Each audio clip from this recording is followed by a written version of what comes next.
moms at the company post about me online, claiming the free daycare I provide for their kids is a prison and a vile tactic to force them to work overtime. What they don't know is that the daycare was set up with imported equipment and staffed by internationally trained professionals. It costs nearly $8,000 a month per child to operate. The internet curses me out, calling me a show-off and disgusting capitalist. So I grit my teeth and send out a company-wide announcement. To support everyone's desire to handle their own childcare, the company has decided to close the free daycare program. Effective immediately, it will be replaced with a childcare benefit. Eligible mothers will receive $200 a month. As soon as the notice goes out, the moms panic. They crowd outside my office, begging me not to shut it down. Look, Ms. Cooper, this is the nature collage the kids made today. Mabel Morris, the administration supervisor, had sent me a few photos. In them, a group of children was gathered around the teacher, arranging leaves and flower petals into little animal shapes. Their faces lit up with smiles. Looking at them, I couldn't help but smile too. I built this company with one goal: to create a workplace where working moms could work without constantly worrying about their kids. To make that possible, I spared no expense in building an in-house daycare in a prime office building where the rent alone cost a fortune. The facilities used top-tier eco-friendly materials. The teachers were a professional early education team, and a nutritionist customized the meals. The cost per child was over $8,000 a month, but it was completely free for employees. Almost every mom in the company had sent her child there. It saved them the commute and the expensive daycare fees. For 3 months, the daycare received nothing but glowing praise. I thought everyone would appreciate my goodwill. Until one day, a notification popped up on my phone. It read, "My boss built a free daycare, but I want to escape this gilded cage." I tapped it open. The post was written by a staff member from the operations department, Kira Brown. She wrote, "Everyone envies our company for having free daycare. They say only a female boss would understand mothers. Well, guess what? This is also the smartest trap a capitalist can set. She uses our children to tie us down so we have no reason to refuse overtime. Want to say your kid has no one to watch them? Sorry, the company is already watching them for you. So, we work 72 hours a week just like those with no families, grinding ourselves to dust. This isn't a benefit. It's exploitation disguised as motherly empathy." At the end of the post was a photo of her from behind, working late at night. The caption read, "I don't want to be bound. I just want to be a normal mom. Clock out on time and go home to cook my kid a warm meal." The photo hadn't even been taken at my company. I laughed in disbelief. We never forced overtime. In fact, to accommodate the moms, we enforced a strict rule: no meetings after 5 p.m. Her claim of a 72-hour work week was pure fiction. Her comment about wanting to go home to her child was even more ridiculous. Her kid was at the daycare every day, eating meals that were far more nutritious and varied than what most families could provide. The comment section, unsurprisingly, blew up. Damn, what a manipulative boss. She's crafty. I'll give her that. I knew it. No capitalist is a good person. Every benefit they give you comes with strings attached. Expose her. We'll help you take this company down. My grip tightened around my phone and my knuckles turned white. I told my assistant, Claire Norman, to bring Kira in. A second later, someone knocked on my office door. It was Kira. Behind her stood a few other moms from the company, including Layla West. Last month, Layla's family had an emergency, and I personally approved 2 weeks of paid leave and even advanced her 3 months' salary. Now, she stood behind Kira with her head lowered. "Got a minute, Miss Cooper?" Kira asked, lifting her chin. She sat herself down on the couch across from me without waiting to be invited. "I'm sure you've seen my post. I'm just expressing what everyone else thinks." I looked at her coldly. How did a company benefit somehow turn into a trap? I'm providing your child with an $8,000 per month quality education, and you call that exploitation? Kira laughed mockingly. 8,000? You're twisting the logic, Miss Cooper. That money doesn't go into my pocket. Besides, I don't need your fancy-sounding educational philosophy. We moms, she leaned forward, eyes gleaming with greed. We just want something more practical. Convert the daycare budget into cash allowances and give us the money. Whether we stay home with our kids or hire a nanny, that should be our choice. That is what real employee benefits are. Understand? What she wanted wasn't freedom. She intended to turn a collective company benefit into her own personal payout. I glanced at the women standing behind her. All of them avoided eye contact, unwilling to meet my stare. Only Layla looked up at me briefly, her lips parting as if she wanted to speak. However, Kira immediately shot her a warning glare and she shrank back. I took a deep breath, forcing myself to stay calm. "The board approved the company benefits," I said. "There's no way they'll be changed just to satisfy your unreasonable demand." Kira laughed as if I had told a joke. "Unreasonable? Ms. Cooper, I don't think you understand the situation." She waved her phone at me. The screen showed the skyrocketing likes and comments on her post in real time. "This isn't just my demand anymore. This is the voice of every oppressed working mother out there." I clenched my jaw and snapped, "You're not obligated to use the company benefit if you don't want to, nor do I have any obligation to tailor everything around you." Kira stood and stomped toward the door, clearly unwilling to accept it. Before leaving, she threw one last threat over her shoulder. "If you ignore public opinion, who knows how big this will blow up tomorrow." The next day, the atmosphere at the company shifted completely. Everywhere, in the hallways, break room, the staff exchanged hushed whispers. When they saw me, they averted their eyes, trying to hide their smiles.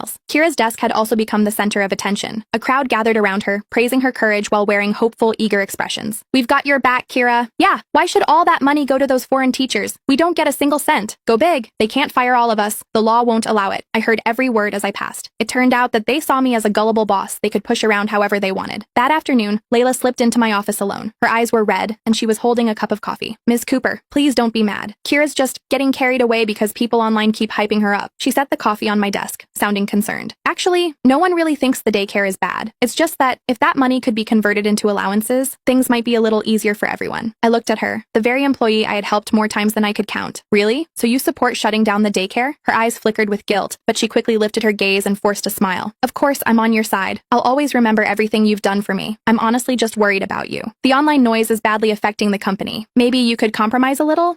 Offer a small allowance first to calm the others down? Sometimes it's better to go with the flow rather than fight it. Don't you think so? Layla wasn't here to support me. She was their messenger, testing my limit and using my kindness to persuade me into surrendering to their greed. Just then, Claire burst through the door, her face ashen. Ms. Cooper, bad news. Kira's post just got shared by several influencers with millions of followers. It's already in the top 10 trending topics. I refreshed my social media feed, and she was right. The trending headline read, "Female boss runs toxic daycare to exploit mothers." Underneath, a string of new anonymous comments appeared. The IP locations were clearly displayed, every one of them from inside our office building. I'm an employee. I can testify that the meals in the daycare are terrible. My kid had diarrhea last time. Their so-called international curriculum is a scam. The teachers are all the boss's relatives pretending to be internationally trained professionals. Ever since the daycare program started, I haven't been able to take a single vacation day. I don't even dare call in sick. I stared at the comments, my mind buzzing. I had reviewed every item on the daycare menu with a nutritionist, down to each ingredient. Everything was organic and carefully sourced. Meanwhile, the teaching staff had been handpicked after screening hundreds of resumes through 3 top recruitment agencies. As for the claims that we were denying anyone leave, they were pure fabrication. I could even picture who had typed these misleading comments. Perhaps it was the same mom who, just last week, had grabbed my hand to thank me for solving their childcare problems. They happily enjoyed the top-tier benefits I provided, all while stabbing me in the back for Kira's fantasy of a cash allowance. They so readily threw me under the bus. Layla stood before me, feigning concern. "Look, Ms. Cooper, things are getting worse. Why don't you listen to my advice?" I picked up the coffee she had brought and dumped it entirely into the trash. Calmly, I said, "Get out." She stared at me, stunned. Then, her expression quickly shifted to one of false grievance. "Ms. Cooper, I'm just trying to help." I said, "Get out," I repeated, not even glancing at her again. She finally stomped away, sulking. The office regained its peace, but it was soon shattered by the incessant ringing from my phone. Calls and messages from partners, investors, and the media kept coming nonstop. A flood of hateful DMs hit all my social accounts. "You disgusting capitalist, I hope your company goes under tomorrow. I thought you were some kind of feminist role model. Turns out you just use other women as stepping stones. People like you don't even deserve to be mothers." That afternoon, I locked myself in my office. Downstairs, several media vans were already parked, cameras at the ready. I let out a bitter laugh. From today onward, I, Natasha Cooper, would just be nothing more than a businesswoman. I picked up the internal line and called Mabel. "Notify all employees that our next meeting will be in the main conference room, 9 a.m. sharp tomorrow. We'll announce the company's final decision regarding the recent controversy over daycare benefits." Mabel sounded hesitant. "Ms. Cooper, are we really compromising?" "No," I said, staring out the window at the flashing cameras. "It's time they pay for their greed.